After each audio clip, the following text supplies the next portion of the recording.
বন্ধুরা, আজকে আমার রান্নাঘরে বানানো হচ্ছে কুমড়ো শাকের বাটা। অনেকেই খুব পছন্দ করে, আবার অনেকেই পছন্দ করে না। তবে আমার তো খুব ভাল লাগে। তবে এগুলো আমার বাড়ির গাছের কুমড়ো শাকের পাতা দিয়ে চিংড়ি মাছ কত ভাল লাগে বলুন, দারুণ লাগে। তবে জানেন, আমার বিয়ের পর আমার শাশুড়ি এমনি কুমড়ো পাতার বাটা বলেছিল বানাতে। তখন আমি এত জানতাম না, কুমড়ো পাতাগুলো ধরে শিলের মধ্যে মিক্সির মধ্যে পিষে দিয়েছিলাম, একদম ঘোল বানিয়ে দিয়েছিলাম, শরবতের চেয়ে কিছু কম হয়নি। তো আমি ভাবলাম বাটাতে কতটা জল দেবো বুঝতে পারছিলাম না, অল্প জল দিতে পেশাচ্ছিল না, বেশি জল দিতে হয়ে গেছে এগুলো একদম শরবত। তো সেটা উনানে দিয়ে শুকাতে শুকাতে অনেক সময় লেগে যাবে। তো সেই শাকটা বলতে পারেন আর বানানোই হলো না, ফেলে দেওয়া হলো। তবে আজকে শাকের রেসিপিটা আপনাদের কাছে খুব ভালো লাগবে। কুমড়ো শাকের পাতার এই রেশাগুলো আমি বার করে নিলাম, আর এইগুলো আমার বাড়ির নিজের বাড়িতে হয়েছিল শাকগুলো। আর এর সাথে না দুটো কুমড়ো ফুলও ছিল। তো ভাবলাম দুটো কুমড়ো ফুলের আর কি বড়া বানাবো, তাই শাকের সাথেই দিয়ে দেবো। ছাড়িয়ে নেবো গোটা একখানা রসুন। এর মধ্যে রসুন যত দেবেন খেতে কিন্তু ভাল লাগবে। এই বড় বড় লঙ্কাগুলো দেখে ভয় পাবেন না, একদম ঝাল নেই, খালি গন্ধ হয়, সেই জন্যই দিলাম আমি। এরপরও শুকনো লঙ্কা কিন্তু ভেজে দেবো। এই যে দেখুন কুমড়ো শাকের কুমড়ো ফুল, ভেবেছিলাম বড়া বানাবো, দুটো ফুলের আর কি বড়া বানাবো, সেই জন্যই ভাবছি শাকের সাথে দিয়ে দিই। শুকনো লঙ্কা একটু ভেজে নেব। তবে শাকের সাথে শুকনো লঙ্কা অবশ্যই দেবেন।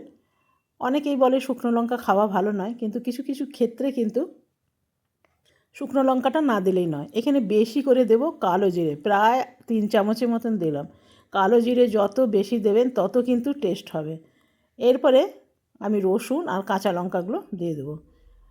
কাঁচা লঙ্কাগুলো জানেন, বিশ্বাস করুন একদম ঝাল নেই, কিন্তু না তার গন্ধ আর টেস্ট অনবদ্য।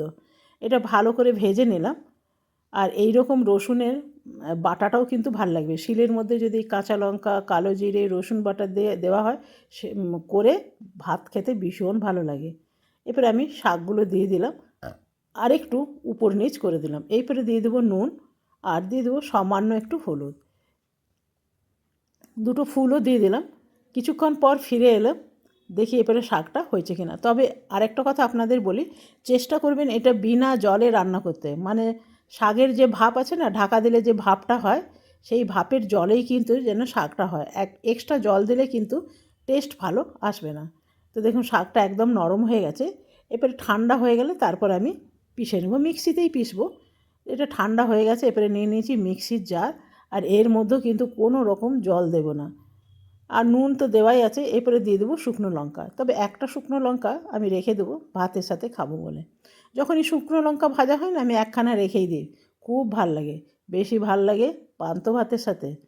এটা আমার পেশা হয়ে গেছে, একটু যেন দানা দানা থাকে। দেখুন শিলে যেরকম পেশা হয় না, ঠিক ওই ধরনেরই আমি পিষে নিয়েছি, যেন রসুনগুলো একটু দানা দানা থাকে। এর আগে তো আমি ভেজেই ছিলাম, সেই জন্য কড়াইয়ের মধ্যে দিয়ে দিলাম 1/2 চামচের মতন তেল। আর এরপরে এটা দিয়ে দেবো। খুব ভালো করে ভাজতে হবে। তবে আরেকটা আপনাদের বুদ্ধি দিতে পারি, আপনাদের যদি ঘি পছন্দ থাকে তো এর মধ্যে 1 চামচ ঘি দিয়ে দেবেন, দেখবেন শাক দিয়েই ভাত খাওয়া হয়ে যাবে। সবাই আপনাকে বলবে আরেকটু শাক দাও, আরেকটু শাক দাও। তো শাকটা এমনি করে একটু চেপে চেপে দিলাম, আর উপর থেকে দিয়ে দিলাম একখানা শুকনো লঙ্কা। কেমন লাগলো অবশ্যই জানাবেন।